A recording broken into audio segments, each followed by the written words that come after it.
On y va. Bon, alors, on commence par la halakha. D'accord? Alors, quand il arrive que la paracha parle d'un sujet d'halakha, je le choisis.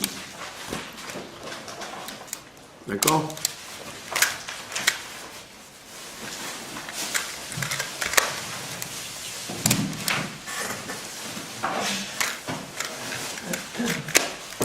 Alors, on va traiter d'une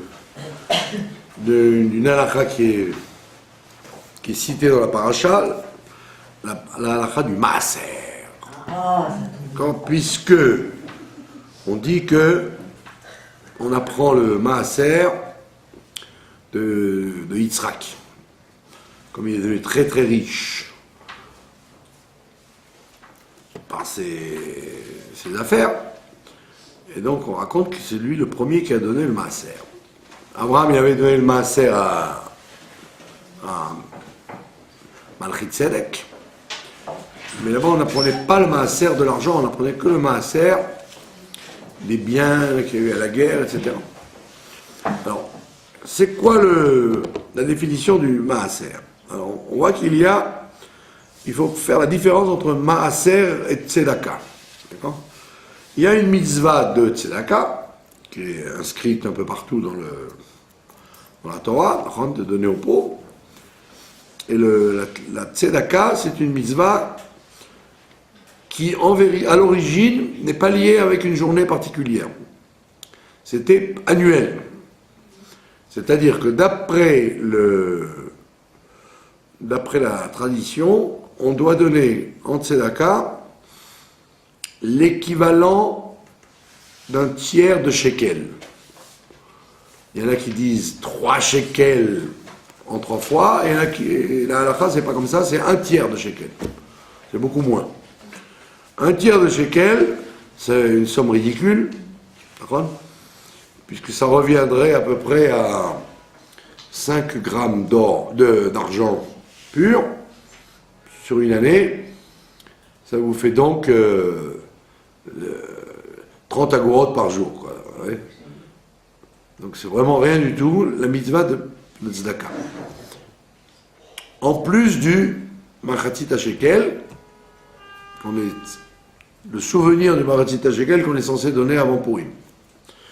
Donc ça, c'est une mitzvah qui, à l'origine, était très petite, toute petite mitzvah. Et on voit qu'aujourd'hui, les gens donnent beaucoup plus que ce qu'ils sont tenus de donner en tant que tzedaka. Non seulement ils donnent beaucoup plus, mais en plus ils donnent plus souvent. Parce que là, on vous dit en un an. Donc vous pouvez le donner une fois et ça y est, vous avez fini. Alors on voit bien que les gens, ils donnent en général la tzedaka tous les jours. Ils s'arrangent pour au moins une fois par jour donner la tzedaka, soit dans des boîtes, soit à des gens, soit à des institutions, etc., etc. Donc ça, c'est la mitzvah de tzedaka, qui est une mitzvah extrêmement facile à faire, quoi. Au niveau quantitatif et au niveau de la faculté, il n'y a pas de temps. Vous pouvez faire ça le jour, la nuit, chez vous, dehors. Il n'y a pas de temps, il n'y a pas de somme. Donc c'est très facile à réaliser. Ça, c'est la mitzvah de tzedaka. Maintenant, il y a une autre mitzvah qui s'appelle le maaser. Le dixième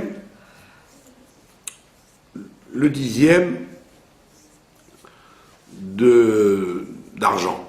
Il y a le maaser agricole, il y a le maaser animal, et il y a aussi le maaser ksafim, ce qu'on appelle le maaser en argent. Maaser d'argent. Donc, le maaser d'argent, il a ceci de particulier, c'est que il y a au temps de la Torah, évidemment, il était imposé à tout le monde. D'accord? Comme on a vu la semaine dernière,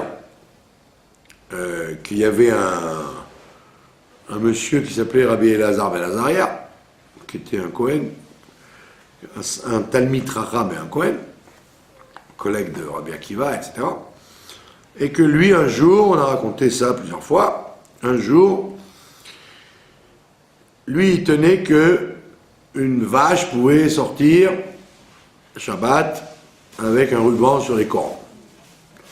Et les Chachamim disent que ça s'appelle porter. Ça s'appelle pas un objet indispensable pour la vache, ça s'appelle porter, donc il ne fallait pas le mettre. Et un jour, le Talmud nous raconte que la vache de Rabbi Elazar ben Azariah est sortie Shabbat et il n'a pas contesté, il n'a pas protesté contre ça. Parce qu'il était en minorité, il aurait dû dire « Moi je tiens comme ça, mais mes collègues non, donc je vais comme mes collègues. » La majorité de mes collègues. Le Talmud pose la question, la vache de Rabbi Elazar ben Azariah, il n'avait pas une vache. Il donnait en maaser 10 000 veaux tous les ans. Donc s'il avait un devoir de 10 000 veaux tous les ans, si vous imaginez le cheptel qu'il avait de vaches qui arrivaient à accoucher tellement de veaux qu'il fallait qu'il donne 10 000 veaux. Et il dit non, en vérité, c'était pas sa vache à lui, c'était la vache de la voisine. Et donc, comme il a laissé la voisine faire, donc on l'attribue à lui la faute. On dit la vache de Rabbi Elazar ben Azariah. Donc on voit bien que du temps de la Torah, du temps du très très tard, les gens donnaient le maaser aussi bien animal que végétal que financier. Maintenant, évidemment, dans les décisionnaires du Moyen-Âge, ce qu'on appelle les Rishonim, on discute si le maaser, aujourd'hui, est-ce qu'il reste de la Torah? Est-ce que ça s'appelle encore le mitzvah de la Torah? Maaser Ksafim. Ou alors, étant donné que tous les dynimes de Maaser, Trumot, tous les dynimes liés aux mitzvot, liés à la terre, n'étant plus réalisables, puisqu'il n'y a pas les 10 tribus ici, donc le Maaser ne serait plus de la Torah, il serait simplement de Rabbanan, en souvenir de la mitzvah de Maaser. Donc il y a une chita qui dit non, c'est de la Torah, ça reste la mitzvah de donner le 10e de sa fortune, enfin de ses biens. Une autre chita dit non, pas du tout, ça ne peut être comme la majorité des mitzvot liées à la terre, ça reste aujourd'hui une mitzvah de Rabbanan, comme la Shemitah, etc., puisqu'on n'a pas les 10 tribus. C'est ce que je disais d'ailleurs l'autre fois à un sioniste religieux qui arguait que d'après les chiffres de la Sornout, des calculs qu'ils font, nous sommes maintenant la majorité des Juifs en Israël par rapport à l'assimilation qu'il y a ailleurs. Alors je lui dis déjà que c'est pas vrai, c'est des chiffres trafiqués, puisque quand on vous dit qu'il y a 6 millions, il faut vérifier qu'il y a 6 millions qui habitent là, et qui sont des vrais juifs et pas des trafiqués. Et en plus, vous avez des millions de juifs en Chutz La'aretz, mais qui ne sont pas revendiqués et recensés. Donc je lui dis, c'est pas vrai cette théorie. Maintenant, si elle était vraie, ça poserait un problème dans la mesure où, si la majorité des Juifs se trouve en Israël, on pourrait envisager qu'effectivement toutes les mitzvot redeviennent les mitzvot de la Torah en Israël. Et donc ce sera un problème, parce que tu aggraves toutes les transgressions qu'on peut faire en Israël sur les prélèvements de fruits, de légumes, de blé, etc. Donc j'ai dit, il vaut mieux pas trop soulever cette question maintenant, en plus qu'on n'a pas les 10 tribus, donc laisse ce que les Chachamim ils ont fixé, que ça s'appelle les mitzvot des Rabbanan. Donc il y en a qui disent, comme le maaser tous les maaserot et les trumot, c'est de Rabbanan aujourd'hui, le maaser de l'argent, il est aussi des Rabbanan, c'est pas une mitzvah de la Torah. Et il y a une troisième chita, encore plus allégeante, qui dit que la mitzvah de maaser, c'est pas une mitzvah, c'est rien qu'une coutume. Aujourd'hui, ce n'est qu'une coutume. Un souvenir. Pour ne pas oublier le principe du maaser. Donc, quel intérêt ça a de savoir que c'est une mitzvah de la Torah, une mitzvah de Rabbanan ou une coutume? Ben justement, nous allons naviguer d'après ces trois opinions-là en fonction de la personne à qui on a affaire. Si vous avez affaire à un riche, qu'est-ce qu'on appelle un riche? C'est quelqu'un qui a plus d'argent qu'il n'a de déficit à la banque. D'accord? Il y a toujours plus d'argent de façon régulière. Et donc il n'a pas de dette, il a de l'argent en plus. Et il a les moyens, avec cet argent qu'il a en plus, pas seulement de payer ce qu'il doit payer, mais il lui reste de l'argent. Donc les gens, une personne comme ça s'appelle un riche. D'accord? Même si c'est 10 shekels, ça s'appelle un riche parce qu'il a tout payé. À manger, les factures, pas de dette, pas de minus à la banque. Il lui reste toujours un plus, une fois qu'il a tout payé. D'accord? Donc, pour les gens qui sont riches, et évidemment, et au-delà de ça, ça s'appelle, eux, s'ils vous posent la question, même si vous ne la posez pas, ça ne change rien, pour eux, le maaser est d'oraïta.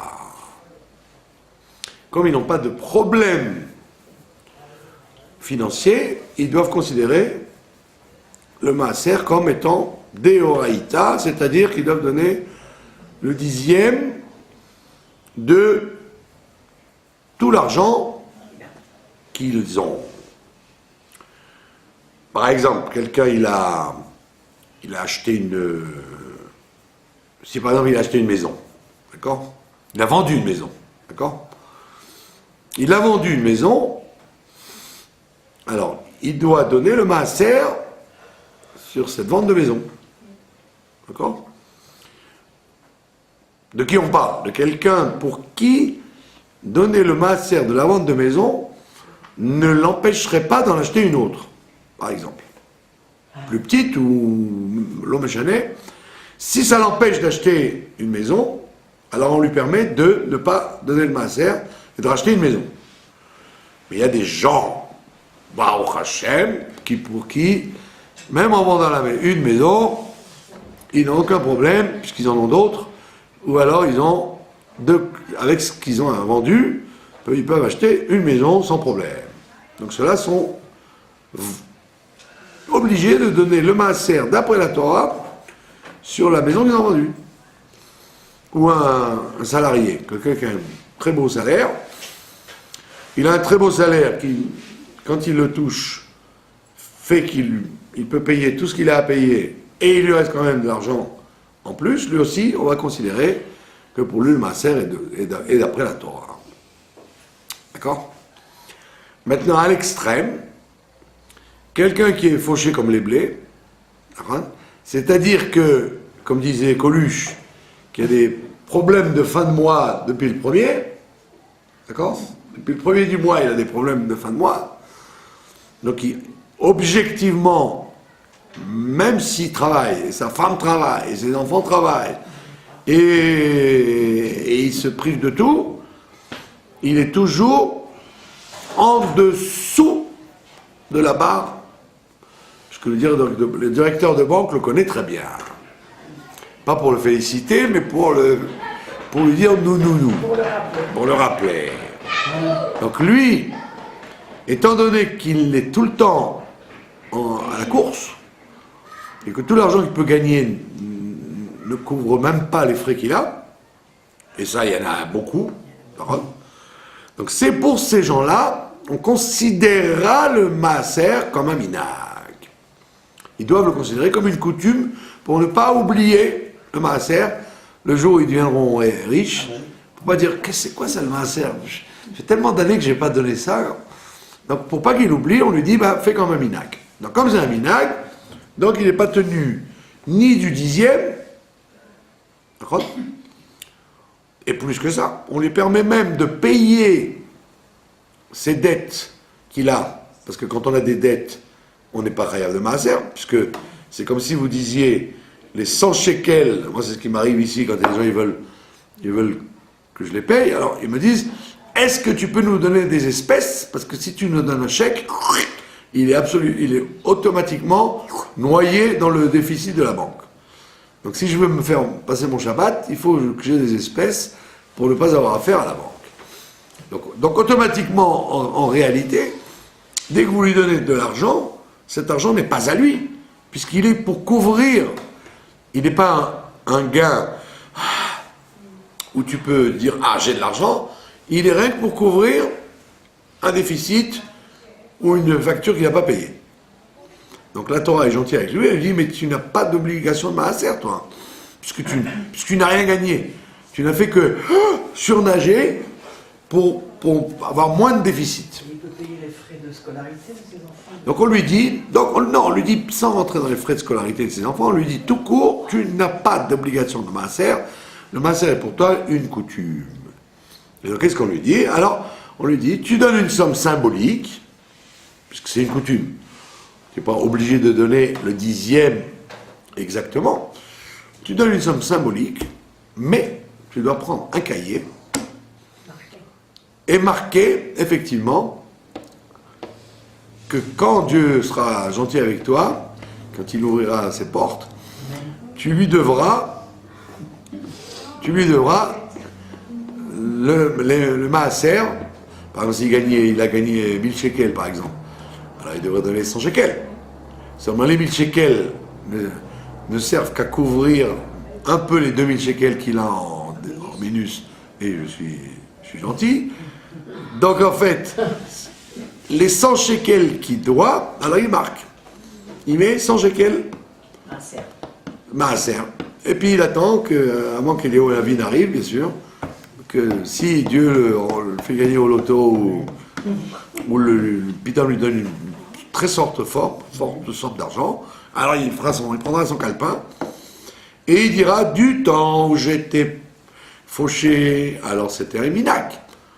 Maintenant que je suis riche, ça devient à nouveau une mitzvah d'oraïta, donc je la récupère, comme on dit en français, rétroactivement. Vous avez compris? Donc c'est pour ça qu'il faut jouer avec ça, en fonction des gens. Alors c'est intéressant parce qu'ils ont sorti une série de livres où ils racontent, ils mettent des lettres que le rabbi de Lubavitch a écrites à travers les années, par thème, d'après le Shulchan Aruch, dans l'ordre du Shulchan Aruch. Donc dans les halachot sur la tzedaka, le maaser, etc. Alors ils mettent toutes les lettres. Mais quand vous lisez toutes ces lettres, vous vous rendez compte justement que le rabbi tient compte de ça. À un type, il lui dit « Quoi blindé comme vous êtes, vous devez donner le maaser, etc., etc. » Et à l'autre, il lui dit « Mais vous êtes tapé de la tête ?» Bon, gentiment, il lui dit « Est-ce que vous avez étudié une fois dans votre vie les lois de maaser? Vous n'êtes pas tenu du tout du maaser. » Et donc on voit bien que le rabbi, il joue aussi avec ça. Oraïta, Rabbanan, Minak. Et alors si vous dites, qu'est-ce qu'il pense le rabbi? Il pense rien. Il pense que la Chal pense. C'est-à-dire qu'en fonction, c'est à la tête du client. Donc quand vous lisez les lettres, vous envoyez une. Si vous ne lisez que celle-là, vous dites, oh là là, comment je vais faire? Il dit qu'il faut donner le maaser, nanana, la tzedaka ne suffit pas. et il faut se saigner, de qui il parle? D'un gars pour qui donner le maaser est pour lui évident, puisqu'il va 5 fois en vacances par an, il a une voiture qui change tous les ans. Par contre, pour lui, un restaurant, il y a des gens comme ça, vous les voyez rentrer dans les magasins, ils ne regardent même pas ni les prix, ni les trucs. Il y en a, oui. Vous voyez? Il n'y a pas que les Arabes en Israël qui sont comme ça. Il y a même des Juifs. Parce que il faudrait, si les gens nous écoutent, les téléspectateurs qui nous écoutent, s'imaginent que les Arabes souffrent, beaucoup d'Arabes que je vois tous les jours ici, vous les voyez rentrer dans les magasins avec des cartes bleues, ils achètent n'importe quoi, à n'importe quel prix, et ils sont très très bien, et à la fin ils payent en carte bleue, ils n'ont même pas fait attention qu'ils ont payé le café plus cher, le lait plus cher, le vin plus cher, pas le vin, ils font semblant, on ne peut pas en boire, d'accord, le whisky. Donc ça veut dire, il y a des gens pour qui, dans le comportement qu'ils ont vis-à-vis des affaires, quand ils font des courses, vous voyez bien que pour eux, ils ont un chiyuv de maaser, c'est évident, puisqu'ils ne comptent pas chaque sou. Donc, ces gens-là, le rabbi leur dit toujours, mais comment? Il faut donner le maaser, vous êtes une barre de fer, etc., etc. Et il y en a d'autres, il dit, mais comment vous osez parler de maaser? Voilà, il y en avait un, il était là. Le rabbi lui répond, puisque vous n'avez pas d'argent, c'est un signe que vous n'êtes pas fait pour faire le maaser. Donc donnez le maaser spirituel. C'est-à-dire donner des cours, aider les gens, maaser de vos forces. Donc on voit bien qu'il y a cette notion de minag. Alors maintenant, vous connaissez tous, cette fameuse Gemara qui dit, il y a écrit Aser Ta'aser, alors il y a écrit, pourquoi il y a écrit donner tu donneras, alors la Gemara elle dit Aser, c'est-à-dire prélève le maaser, Bishvil shetit asher, pour que tu t'enrichisses. Et c'est une grande discussion chez les commentateurs. Est-ce que c'est une proposition symbolique, façon de parler, ou si c'est vraiment comme ça? Alors il y en a qui effectivement tiennent que c'est une Gemara claire, c'est-à-dire tu as le droit d'éprouver Dieu sur le maaser. Dieu te dit donne et moi je te donnerai beaucoup plus, tu seras riche. Il y a d'autres commentateurs qui disent pas du tout, c'est une formule autant du Talmud, autant de la Torah, effectivement, comme l'histoire qu'on raconte, quelqu'un il donnait le maaser, il devenait de plus en plus riche, comme Yitzhak Avinu. Plus ça allait, plus il devenait riche. Mais aujourd'hui, qu'on est en galoute, c'est pas vrai tout ça. Donc c'est une grosse discussion. Si Aser Bishvil Shetit Asher, c'est actuali, comme on dit, si c'est encore de mise ou c'est pas de mise. Et donc le problème reste entier, comme on a vu avant. C'est-à-dire, si tu n'as pas un copec, ne t'amuse pas à dire Aser Bishvil Shetit Asher, parce que toi tu n'es pas tenu de maaser, alors laisse-nous tranquille. Oublie cette Gemara, pour l'instant, elle n'est pas pour toi. Et celui qui a de l'argent, alors lui, oui, il serait obligé de se saigner, parce que c'est dur de donner quand on en a. Quand on n'en a pas, c'est très dur, très facile de donner, puisque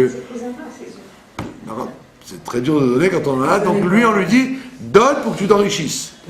Donc on le provoque, on l'incite à donner, sinon il ne donnerait pas, si on lui promettait pas la richesse par le fait qu'il donne.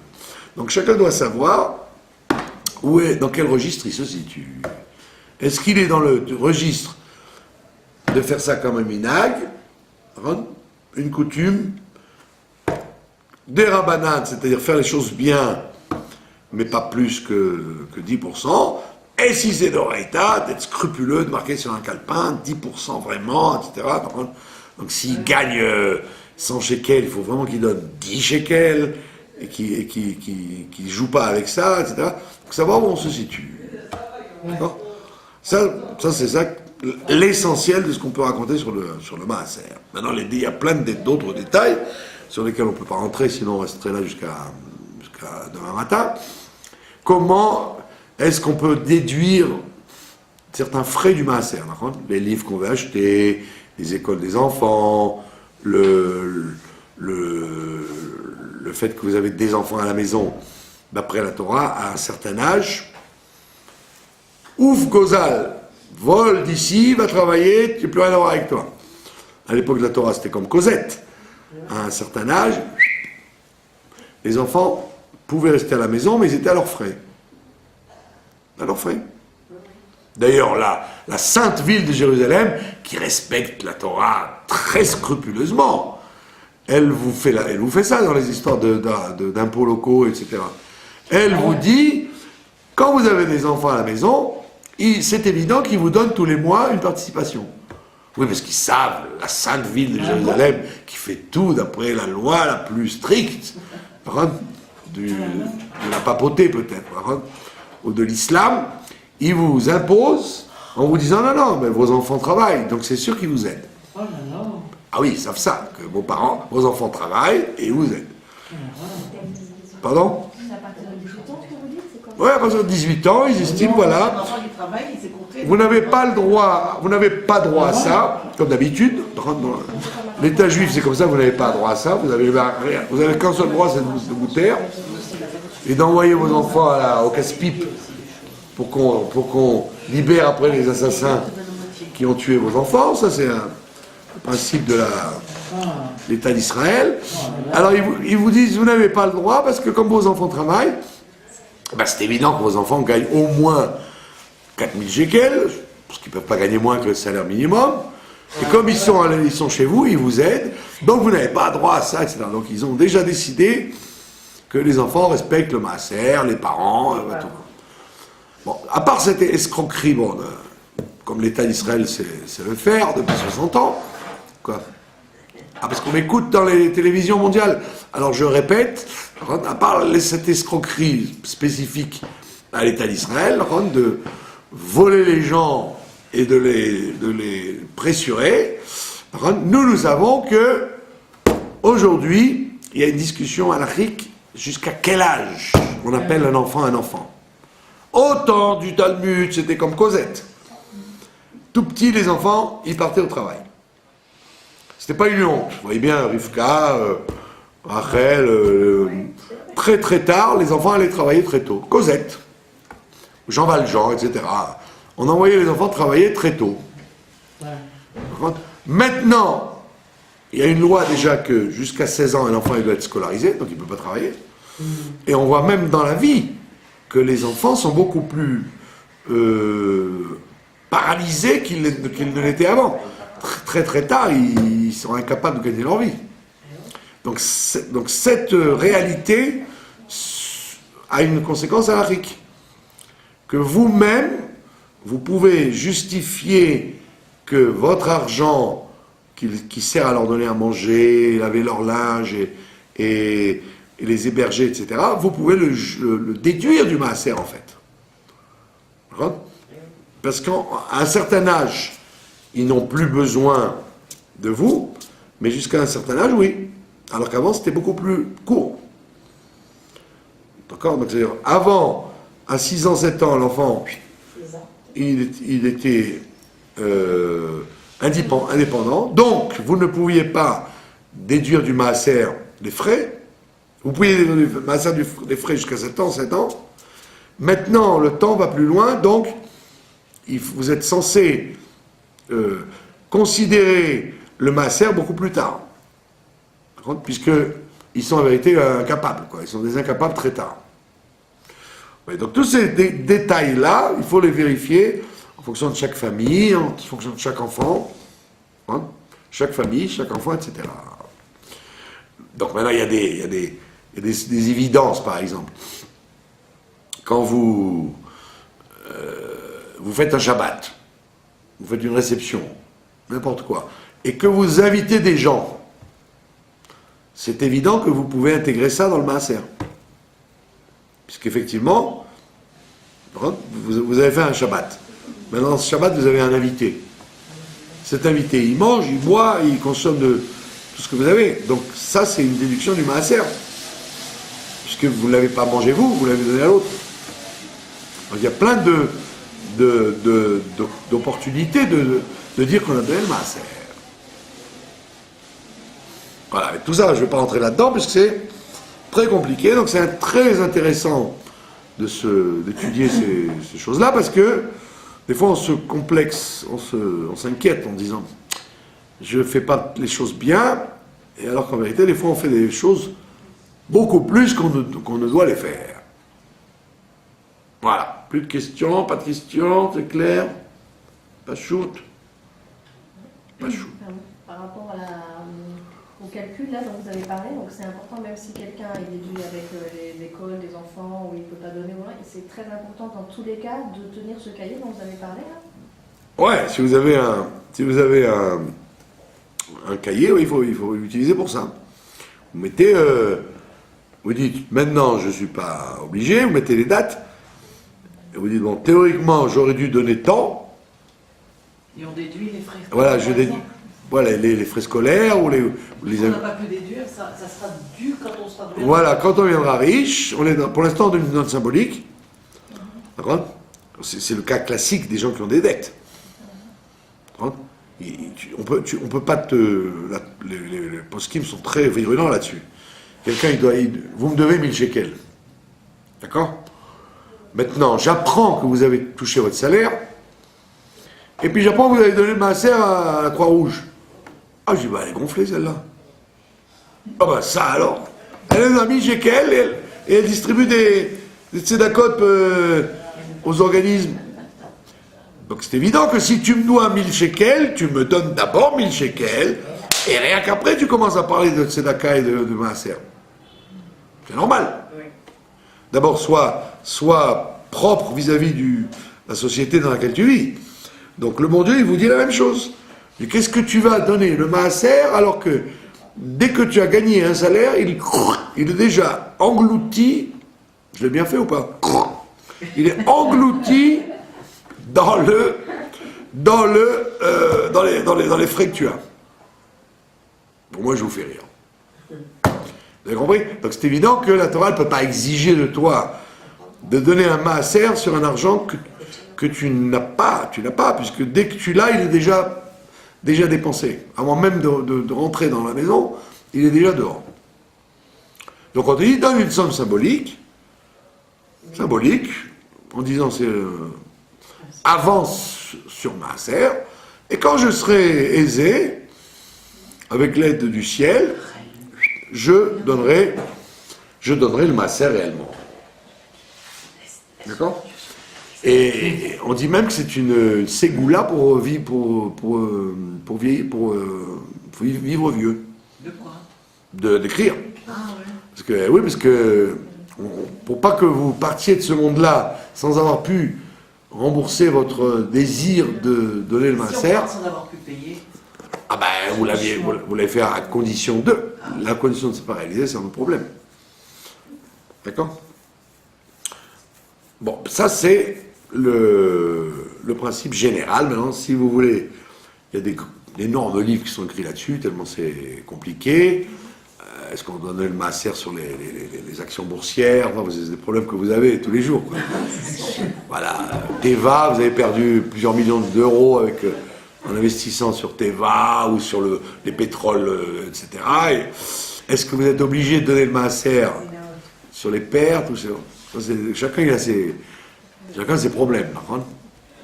Voilà. Maintenant, nous allons voir le deuxième volet de notre cours, la paracha elle-même. Ça, c'était Yitzhak qui nous a appris qu'il fallait donner le maaser, qui est devenu très riche. Donc, nous espérons devenir riches comme Yitzhak. Mais on va voir maintenant un autre aspect dans la paracha. Il y a un midrash qui est intéressant. On va voir que dans le principe la paracha, il y a beaucoup d'aspects liés à l'éducation, au chinour. Alors on raconte le Chida, le Gaon Chida, Rabbi Chaim David Azoulay, qui était l'élève du Or HaChaim Akadosh, qui était, comme on dit en français, une pointure, qui parlait plusieurs langues, qui avait une connaissance immense dans toutes les sciences et les langues, et la Torah, et la Kabbalah, c'est une grosse pointure. Et donc, le Chida dit que Abraham, Yitzhak et Yaakov, ils ont vécu ensemble 15 ans. 15 ans. 15 ans communs. D'accord? Les 15 dernières années d'Abraham, Yitzhak et Yaakov, ils étaient 15 ans tous ensemble. Et il n'y avait pas que Yaakov, il y avait aussi Esav. Esav aussi, le petit Esav, très gentil garçon, petit rouquin, poilu, etc. Il était rouquin, ouais, il était Gingy. Eh oui. C'est pour ça qu'il y a une grande question, parce qu'ils ne se ressemblaient pas du tout. Est-ce qu'effectivement ils étaient des vrais jumeaux? Ils ne devaient pas être des vrais jumeaux. Ils devaient être dans deux poches. Oui. Puisqu'ils n'étaient pas... Ils ne ressemblaient pas. Pas du tout. Il n'y avait aucun rapport, ni physique, ni caractère. Ouais. Pekitsour, on raconte un midrash très intéressant. On dit que, vous avez lu ça dans la paracha, bien sûr, il a écrit que Yaakov a fait un plat de lentilles. D'accord? Il a fait un plat de lentilles, et donc ça veut dire qu'il n'était pas seulement à la yeshiva, il savait aussi cuisiner, quoi. D'accord?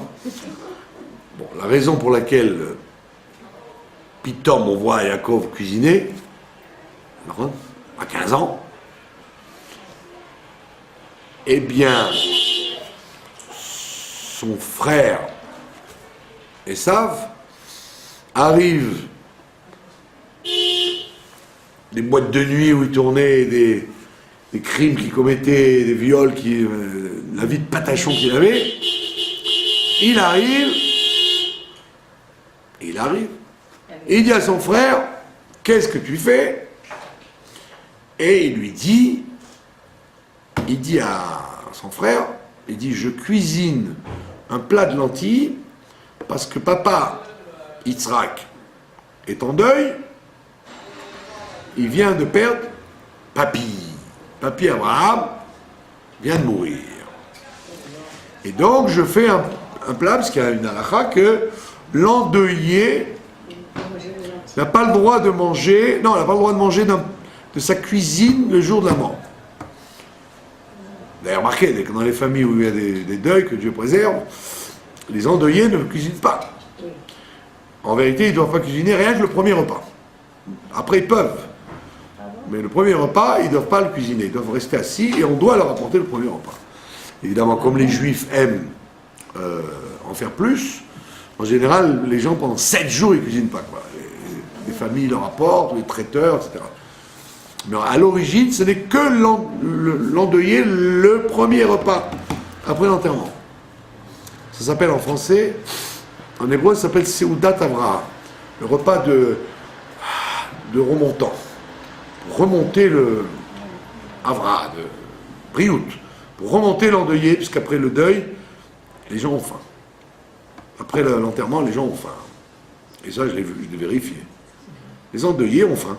En général, ils n'ont pas faim jusqu'à l'enterrement, ils sont patraques. Et dès que la mort est arrivée, il y a une espèce de calme qui se fait en eux, ils s'assoient par terre et ils ont de l'appétit. Et on leur remonte le moral et donc, Yitzhak Avinu étant assis en deuil, Yaakov, son fils, il a voulu faire la mitzvah de cuire à son père. C'est pour ça qu'il n'a pas dérangé les serviteurs, il n'a pas dérangé personne, il a montré l'exemple. Et il a fait des lentilles parce que la lentille, c'est le sujet que La vie est un perpétuel recommencement, etc. Donc le petit Esav, qui n'a que 15 ans, il arrive, il voit son frère en train de cuisiner, il lui dit, qu'est-ce que tu fais? Il lui dit, papy est mort. Et qu'est-ce qu'il dit, monsieur Esav? Et donc ce Midrash suit le texte et lui donne un éclairage qu'on n'imagine pas. Il dit, quoi? Si papy est mort, ça veut dire que tout est de la foutaise. Tout est faux. Et donc, moi aussi je vais... Pourquoi il a eu cette conclusion? Parce que pour lui, son papy, il ne devait jamais partir. Et comme il est parti plus tôt, 5 ans de moins, donc ça veut dire que toutes les haftachot que la Torah dit, que le tzaddik, il restera tout le temps, et nanana, il a été choqué de la mort de son grand-père. Et donc il a dit, moi aussi donc je vais mourir, et donc j'abandonne tout, et je te vends même la droit d'aînesse. Donc ce Midrash vient nous raconter que l'histoire de la vente du droit d'aînesse et du dialogue avec son frère provient d'un choc d'avoir appris que son grand-père était mort. Oui, mais il revenait déjà de faire des choses qui étaient absurdes. Donc il était déjà depuis longtemps décidé à ne pas suivre la Torah. Non, il était comme tous les êtres humains. Il se disait, laissez-moi tranquille, il faut bien que jeunesse se passe.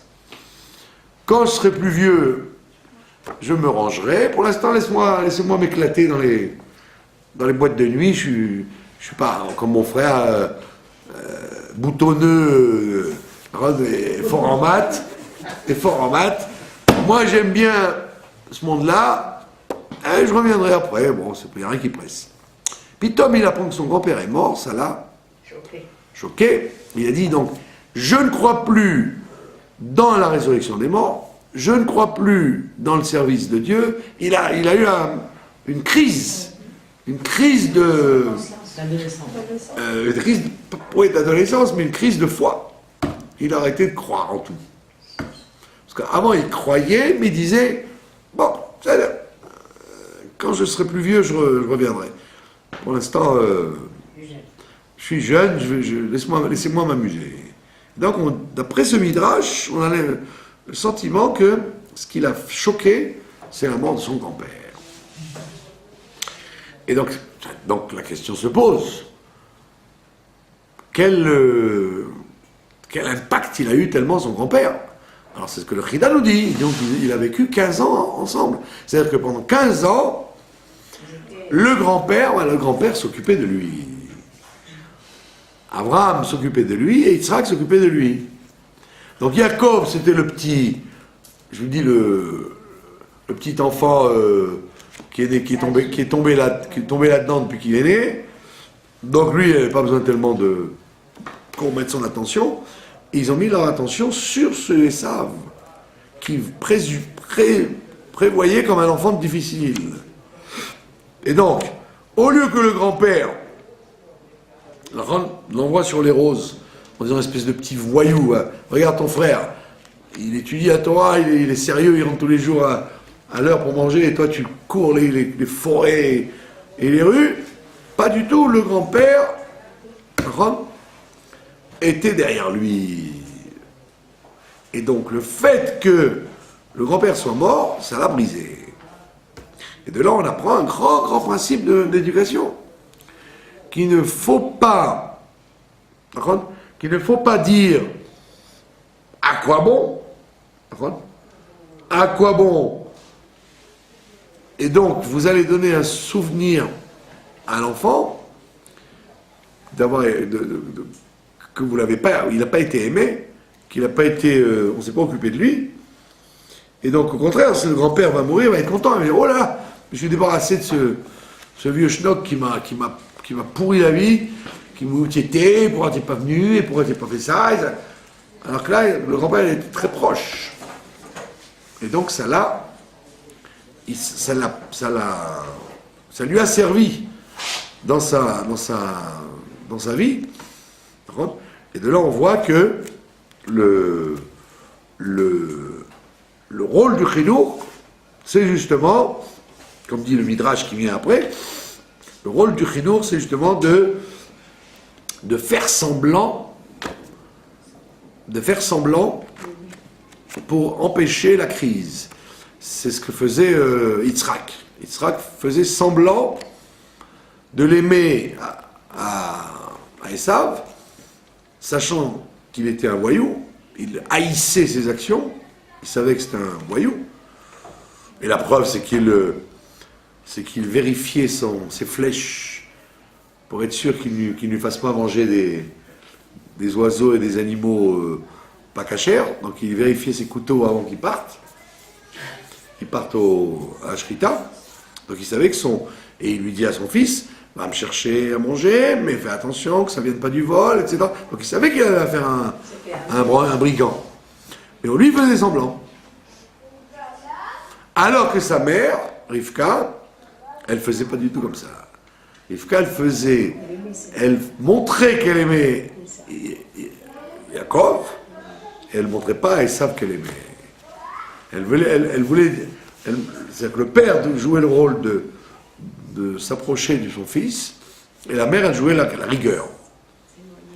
Parce qu'il ne fallait pas que tous les deux, si tous les deux, ils montraient une tolérance pour ce qu'il était, il n'aurait aucune chance de revenir au droit chemin. Donc il fallait que le père, sachant que le père lui montrait de l'amour sans arrêt à son fils, il fallait que la mère, Rivka, lui dise non. Il fallait qu'elle joue le contrepoids. La contra. Et donc, on voit bien que Abraham, amour total, il s'est occupé de son petit-fils jusqu'à sa mort, pour être sûr qu'on ne puisse pas dire « Ah, si Abraham avait été gentil avec lui, il aurait mal tourné. » Il n'aurait pas mal tourné. Donc il s'est forcé. Il a investi sur lui. Le père, lui, Yitzhak, lui, il faisait semblant parce qu'il avait besoin de montrer les bonnes qualités que son fils avait. Et la mère, elle n'avait pas besoin de faire ça. La mère, Rivka, elle pouvait être dure et montrer qu'elle aimait le bon exemple pour que l'enfant sache qu'il y a un bon exemple et un mauvais exemple. Tachlis, ça n'a pas réussi son chinour. Non, ça veut dire que le chinour, le chinour ne se voit pas d'après le résultat. Il se voit d'après ce qu'on a essayé. Ah bon? Ouais. Les résultats ne dépendent pas de nous, ils dépendent du libre arbitre des enfants. Mais les parents et les grands-parents, ils doivent au maximum s'investir, même s'ils voient que c'est peine perdue, parce qu'effectivement, les enfants qu'on a, on n'est pas garanti du résultat que ça va donner. Il y a une mitzvah d'avoir des enfants, il n'y a pas une mitzvah de réussir le chinour. Des fois, c'est mina shamaim et ça ne marche pas. Je vous ai dit, j'étais toujours persuadé qu'il y avait des clés dans le chinour qui étaient, comment on dit ça, irremplaçables. C'était comme des espèces de règles sûres, quoi.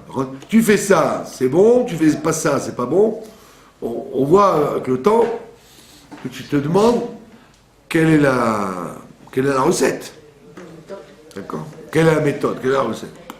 Alors, une fois j'ai lu une histoire du Rabbi Rachab, et ça m'a fait tilt. Le Rabbi Rachab disait à un très grand chassid, à lui, il lui a dit « Je te souhaite que tous tes enfants soient dans la Torah. » C'est évident qu'il a éduqué tous ses enfants dans la Torah. Comment il lui dit « Je te souhaite » ? Ça veut dire tu peux tout faire, et ben ça marche pas. Des fois tu as tu as une aide d'en haut ou tu n'as pas l'aide d'en haut. Vous voyez bien que vous avez des fois des choses complètement folles. Vous avez des gens, vous vous demandez quel chinour ils donnent à leurs enfants. Ils font attention à rien, et malgré tout, ça sort bien. Et vous avez d'autres enfants où les parents sont derrière, et ils ont investi, et ils ont surveillé, et ils ont contrôlé, et vous voyez que... Donc des fois vous dites, c'est pas lié avec un sujet, c'est pas une règle, il n'y a pas de règle. Ça peut être des fois des conditions qu'on ne contrôle pas. Et donc ça se voit de façon flagrante chez Yitzhak. Vous ne pouvez pas dire que le chinour que Esav et Yaakov ont reçu était différent. Ils ont eu le même chinour, mais pourtant l'un, il est né là-dedans, il est resté là-dedans. L'autre, il était depuis l'enfance porté au mal, puisque Shem lui dit à Rivka, il dit, il y a deux peuples dans le ventre. Elle croyait qu'elle avait affaire à un gars du Bnei Akiva de Paris, c'était arrivé en boîte de nuit le samedi soir, mais vendredi soir, il va à la synagogue. Non, c'était comme ça, le Bnei Akiva. Ils étaient la petite kippa, un peu de judaïsme et un peu de tralala. Donc elle a eu peur de ça. Elle a dit, quoi? Quand je passe devant une synagogue, mon fils veut sortir. Quand je passe devant une discothèque, il veut sortir aussi. Alors, et Shem lui dit, non, rassure-toi, tu as deux enfants dans le ventre. Elle, ça la rassure. Mais en vérité, ça aurait dû l'inquiéter. Ça aurait dû l'inquiéter. Parce que si c'est le même, tu vas dire, bon, on va essayer de l'éduquer. La mère on te dit, c'est deux. Donc elle s'est calmée. Elle s'est calmée quoi? Elle aurait dû s'inquiéter. Au contraire. Elle s'est calmée, parce qu'elle a dit, bon, celui-là, c'est sûr qu'il est bon. Et l'autre, on va s'en occuper. Il y a deux chinours qu'on va faire. Et on voit qu'ils ont investi, Abraham, Yitzhak, Yaakov, Rivka, ils ont tous investi sur le père Esav, et ça n'a pas donné des résultats. Mais ça, c'est pas de la faute de personne. C'est parce que lui, il a choisi comme ça. Et c'était pareil pour Ishmaël, alors? Il y en a tout. Oui, exactement. Mais Ishmaël, vous pouvez dire, bon, sa mère étant elle-même tangente, tant qu'elle était chez Sarah, on peut comprendre, puisque juste quand elle a été chassée, elle lui a pris une femme d'Égypte. Et Rachid dit, chasse le naturel, elle revient en galop. Elle était égyptienne, elle a pris une femme égyptienne. Donc vous aurez pu dire, bon... Qui a Agar, elle a choisi une femme à son fils, égyptienne. Alors Rachid te dit, c'est le proverbe qu'on raconte, jette le bâton en l'air et il retombe sur la pointe. C'est chasse le naturel, il revient en galop. Ça veut dire, elle était égyptienne, c'est la fille de Pharaon, donc elle a été lui chercher une fille là-bas. Donc elle n'a pas été vraiment influencée par la maison d'Abraham. Donc là, vous pouvez dire, bon, Ishmaël, c'est logique. Mais ils savent. Papa, maman, ils n'ont jamais connu Laban et la mauvaise famille là-bas, ils n'ont jamais connu. Ils ont connu Beersheba, Abraham, Yitzhak, Yaakov. Comment ça se fait? Mais Yitzhak aussi, il envoie Eliezer pour... Abraham, il envoie Eliezer dans son... Pour son bled. Ouais, alors, pour une femme pour Yitzhak. Alors, Mike est cher. Non, Quel rapport? elle a envoyé quelqu'un aussi de son pays, pour trouver quelqu'un de son pays. Mais ils étaient... Mais justement, elles ont payé. C'était une égyptienne, c'est d'ailleurs une idolâtre. Elle a fait épouser une idolâtre. Mais alors, aussi, c'est des idolâtres. Mais non, mais il n'a pas été chercher une idolâtre, Eliezer. Parce qu'ils avaient des bonnes midotes. La preuve, c'est qu'elle lui a dit, vous embrouillez là, vous êtes en train de vous embrouiller. Rivka, elle a bien fait d'enlever les idoles avant qu'ils rentrent Eliezer. On voit bien que c'est un autre processus, un autre registre. Donc tu peux dire Ishmaël, ok, il a mal tourné parce qu'il était pas si Sarah a compris qu'il fallait le mettre dehors, c'est qu'il était pas son chinour, son éducation. Mais ça, c'est dur à comprendre. On te dit, c'est pas grave. C'est pas ça la question. Comment Esav va tourner, c'est pas notre problème. Ce que là, le Midrash veut t'enseigner, c'est que ils ont tous mis le paquet, ils ont tous fait des efforts gigantesques pour les éduquer, et on te dit, voilà la preuve que Esav, il a été influencé, c'est qu'il a été choqué de la mort de son grand-père. il pensait que son grand-père ne partirait jamais, quoi. C'était un sujet de... Pour lui, c'était un exemple. Donc, si Abraham est mort, c'est qu'il n'y a pas de triatamétim, c'est qu'il n'y a pas de vérité à tout ça. Il peut y avoir du triatamétim que s'il y a des morts. Pardon? Alors, il peut y avoir du triatamétim que s'il y a des morts, donc les mecs qui meurent, comment tu les crois pas? Non, parce qu'il y a des gens comme ça qui... on est bien placés, nous, les Chabad, pour savoir ça. Alors, hein. Quand le rabbi a perdu sa femme, les gens, ils ont eu très peur. Ils ont dit, quoi, ça arrive dans cette famille-là qu'il y a des gens qui meurent? Les gens croyaient, bon, tous les gens, ça peut leur arriver. Mais la rabbinite et le rabbi, non, jamais. Donc on voit bien qu'il y a des fois des situations mythiques où on pense que la personne ne restera tout le temps.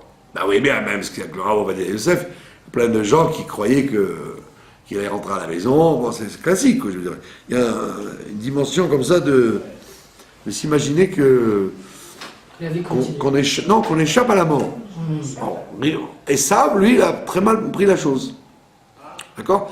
Alors que Yaakov vient et dit, c'est pas comme ça qu'on fait, on fait des lentilles. Ça veut dire que les gens naissent, les gens meurent, et il y aura un triatamétim un jour. Donc il donne une leçon de morale à son frère. Donc on voit de là que, effectivement, quand vous avez affaire à quelqu'un qui a l'air d'être... de rien comprendre, de rien accepter, de rien percevoir, eh ben il faut pas réagir négativement, il faut dire non, j'investis quand même sur lui. Et donc 15 ans, Avraham Avinu, il a investi sur son petit-fils, d'accord? Et Dafka, on vous raconte qu'on l'a fait partir plus tôt pour pas qu'il voie ouvertement que Esav se conduisait mal. On entendait des voix que Esav se conduisait mal, mais on ne le voyait pas. Donc on vivait sur le doute, qui faisait ça en cachette, c'est déjà bien en cachette. Après la mort de son grand-père, il le fait en public. Donc c'est très intéressant ce midrash, parce qu'il vous montre qu'il y a une continuité dans le chinour, et qu'il faut, non, dans l'éducation, et qu'il faut toujours, il faut jamais lever le pied. Il faut jamais dire, bon, celui-là, ça sert à rien. Voilà, laisse tomber, on a beau être gentil avec lui, on a beau le rapprocher, il ne veut rien entendre, il est bouché. Et il est bouché, c'est pas ton problème. Toi, tu dois continuer à rapprocher. Voilà, est-ce que vous avez des questions? Non? Pas spécialement? C'est très intéressant au niveau du chinour, parce que, et ça, vous pouvez dire, bon, ben c'était écrit d'avance. Mais aujourd'hui, Rav Shalom, dire qu'un enfant, il est fait pour devenir un ça. D'accord? En règle générale, c'est beaucoup plus positif. Arriver à ce degré de descente comme Esav a eu, c'était très dur à atteindre, et pourtant on voit qu'ils n'ont pas levé le pied. Ils ont continué à se battre. Voilà. Mais quand quelqu'un dit des bêtises, et il influence mal, tout ça, il raconte des bêtises, aucun rapport. D'accord, on n'a pas dit qu'il faut être... discuter, celui-là. Oui, il y a des lois. On ne dit pas qu'il faut laisser faire, puisque voilà, Rivka ne le laissait pas faire. On dit qu'il ne faut pas désespérer. Il faut savoir comment agir, comment critiquer, comment éduquer. Voilà, je vous remercie de votre attention.